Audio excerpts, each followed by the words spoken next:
لیے چلیں گے۔ نون لیگ کے رہنما شاہد خاقان عباسی اس وقت پریس کانفرنس کر رہے ہیں۔ ریاست دشمن ہے، اس میں اسرائیل اور ہندوستان ہے جو بلا شبہ پاکستان کے دشمن ہیں۔ اس میں بلوچ سیپریٹسٹ موومنٹ کا بھی نام لیا گیا جو یقیناً ریاست کے خلاف کام کر رہی ہیں، لیکن افسوس کی بات یہ ہے کہ اس رپورٹ کا بڑا حصہ جو ہے وہ پاکستان کی سیاسی جماعتوں کے خلاف ہے۔ یعنی حکومت پاکستان یہ کہہ رہی ہے کہ اس ملک کی سیاسی جماعتیں جو قومی اسمبلی اور سینٹ میں اور صوبائی اسمبلی میں پاکستان کے عوام کی نمائندگی کرتی ہیں وہ ریاست دشمن ہیں۔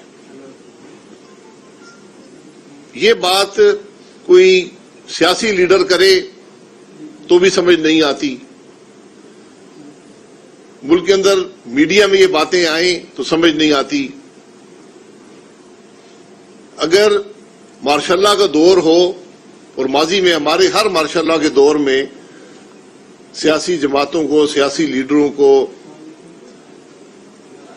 جرنلسٹ کو ریاست دشمن کہا گیا ہے، یہ لقب دیا گیا ہے، لیکن ایک نام نہاد جمہوری حکومت جو بلا شبہ ایک چوری شدہ الیکشن کے نتیجے میں آئی ہے، اگر آج وہ یہ محسوس کرے اور حکومتی وسائل استعمال کر کر یہ الزام لگائے کہ اس ملک کے سیاستدان ریاست دشمن ہیں،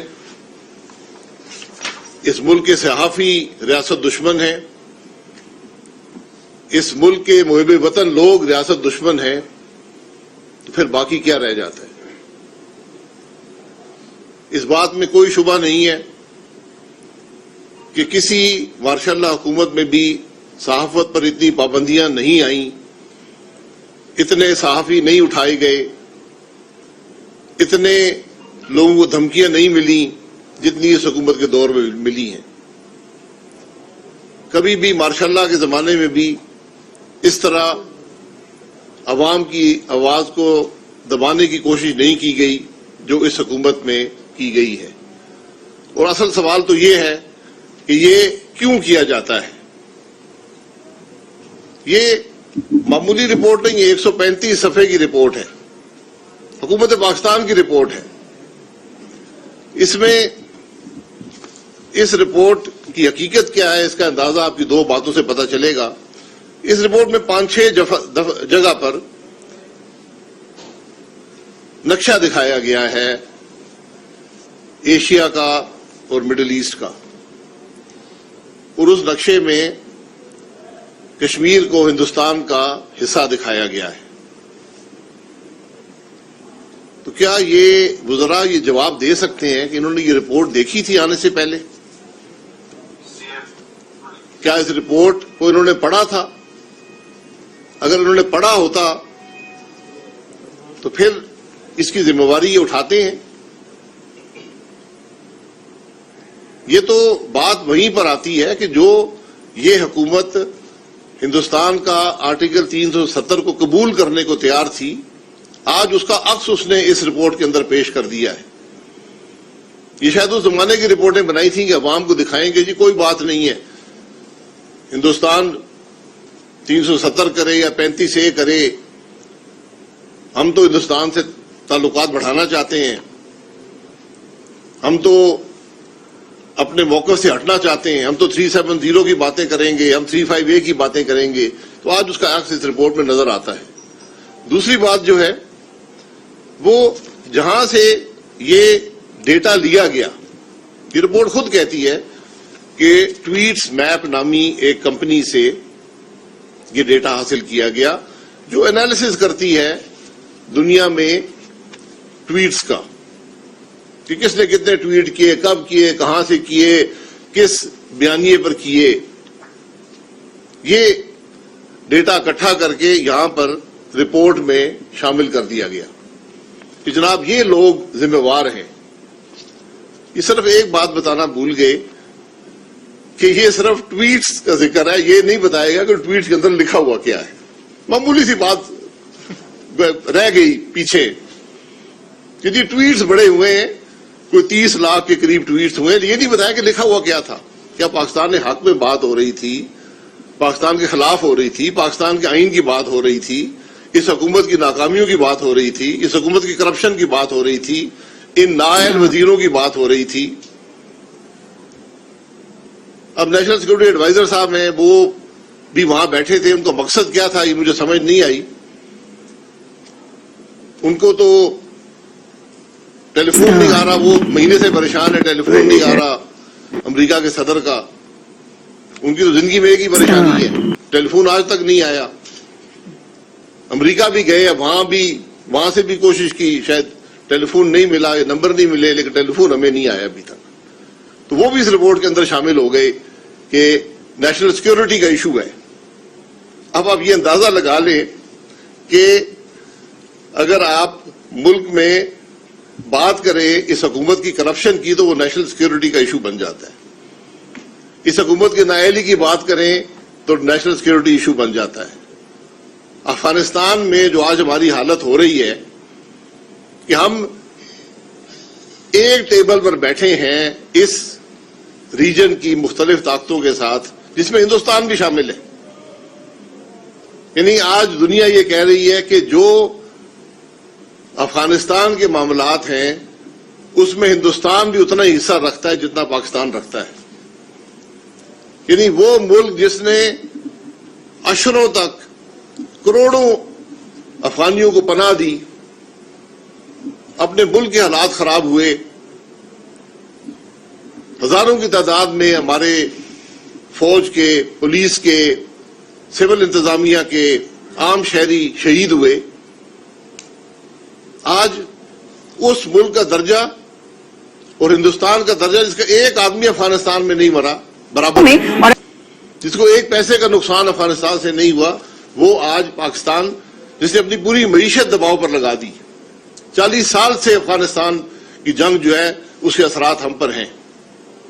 یہ ناکامی چھپانے کے لیے آج یہ ایسی رپورٹیں، یہ رپورٹ ہے، یہ فخریہ طور پر اس حکومت کے وزیر اور نیشنل سیکورٹی ایڈوائزر بیان کر رہے ہیں.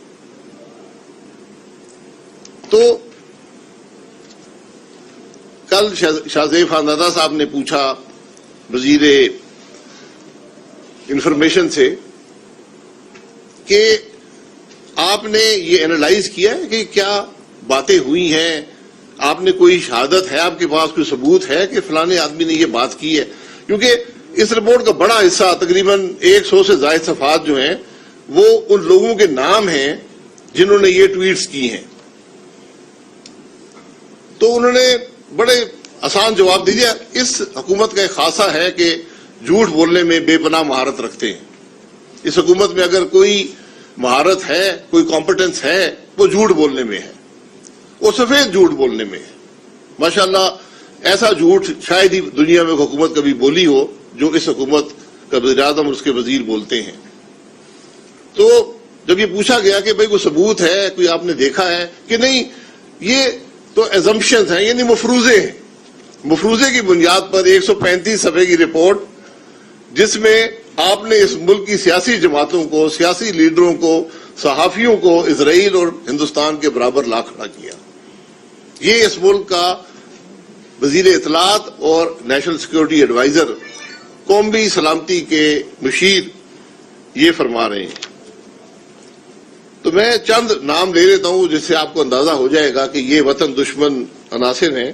افرا سیاب خٹک صاحب پوری زندگی گزار دی ہے جمہوریت کی بات کرتے ہوئے. فرد اللہ بابر صاحب، ان کا قصور بھی جمہوریت کی بات کرنا ہے. بشرا گور صاحبہ ہیں. صحافیوں کی ایک بڑی تعداد ہے.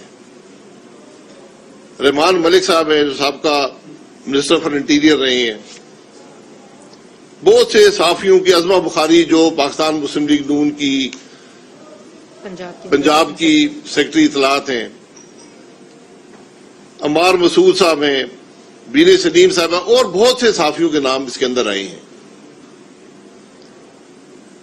اور ہمیں جس بات کا سب سے زیادہ دکھ ہے کہ کئی جگہ پر ہمارے وزیر اعظم کی سابقہ اہلیہ کا نام بھی لیا گیا ہے. یہ بات کم از کم ہماری سمجھ سے باہر ہے کہ متعدد کاغذات پر جو ہم نے پڑھا ہے تو ریام خان صاحبہ کا نام بھی ان ریاست دشمن عناصر میں شامل ہے. یہ آج کیفیت ہے اس ملک میں کہ جو آپ کے بعد کوئی بات کر دے، آپ کی کرپشن کو ایکسپوز کرے، آپ کی معیشت کی تباہی کو ایکسپوز کرے، آپ کے سکینڈلز کو ایکسپوز کرے، آپ کی جو پالیسیز ہیں جس نے آج پاکستان کو تنہا کر دیا دنیا کے اندر، جس نے ہر دوست ملک سے ہمارے تعلقات کو کمزور کر دیا ہے، جس نے کشمیر کے مسئلے پر ابہام پیدا کر دیا ہے، جس نے افغانستان جیسے مسئلے پر آج پاکستان گو بگو کی کیفیت میں ہے، اس سے توجہ ہٹانے کے لیے آج یہ باتیں کی جا رہی ہیں. اور افسوس کی بات یہ ہے کہ ابھی 8 گھنٹے کا بریفنگ ہوئی اعلیٰ ترین عسکری سطح پر پارلیمنٹ کی، جو 8 گھنٹے جاری رہی. اس میں پی ٹی ایم بھی موجود تھی، اس میں پاکستان مسلم لیگ نون بھی موجود تھی، اس میں جے یو آئی بھی موجود تھی، اس میں این پی بھی موجود تھی. یعنی آپ یہ کہنا چاہتے ہیں کہ ہمارے عسکری ادارے کے سربراہ، ہمارے انٹیلیجنس کے ادارے کے سربراہ ریاست دشمن عناصر کو افغانستان پر اور دیگر معاملات پر سیکورٹی بریفنگ دیتے رہے ہیں. یہ ہمارے وزیر اور نیشنل سیکورٹی ایڈوائزر دنیا کو بتانا چاہتے ہیں پریس کانفرنس کر کر.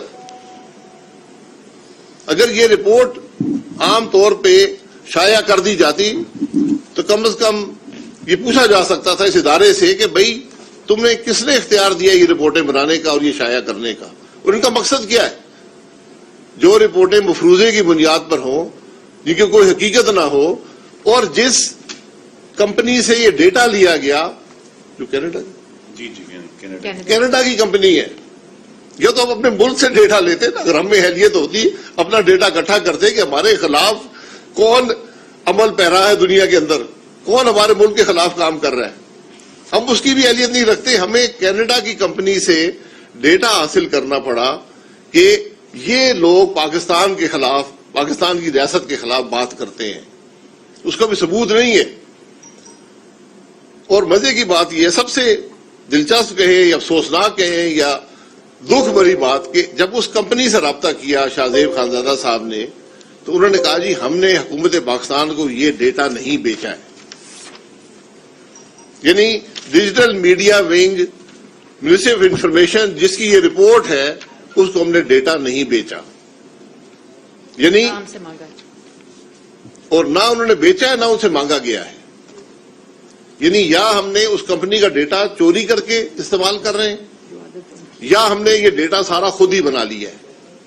اس کمپنی نے اس ڈیٹا سے، جس ڈیٹا کی کوئی حیثیت بھی نہیں ہے، جس پر یہ ساری رپورٹ بنی ہوئی ہے، لا تعلقی کا اظہار کر دیا ہے. یہ کیفیت ہے آج اس سارے معاملے کی. مقصد ایک ہے کہ جو آج اس ملک کے معاملات ہیں، جو اس ملک کے حالات ہیں، خاص طور پر جو ہماری خارجہ پالیسی ہے، اور خصوصاً جو ہمارے افغانستان کے معاملات ہیں، ان سے توجہ ہٹائی جائے. لیکن توجہ ہٹانے سے مسئلہ حل نہیں ہوگا. آج اس ملک کے عوام چاہتے ہیں کہ ہمیں پتہ چلے کہ پاکستان کا موقف افغانستان میں کیا ہے، کیونکہ اس کے اثرات ہم پر ہوں گے. 40 سال سے زیادہ ہو گئے افغانستان کے اثرات اور بے پناہ اثرات اس ملک پر ہو رہے ہیں. ہزاروں کی تعداد میں شہادتیں ہم نے دی ہیں افغانستان کے مسائل کی وجہ سے. تو کیا آج اس ملک کے عوام کو، ان شہیدوں کو، ان کے ورثاء کو، اس ملک کے پارلیمان کو یہ حق حاصل نہیں ہے کہ ان کو پتہ چلے کہ افغانستان میں کیا ہو رہا ہے، ہماری کیا پالیسی ہے، ہم آگے کیا دیکھتے ہیں، ہم کس طرح اپنے ملک کا دفاع کریں گے،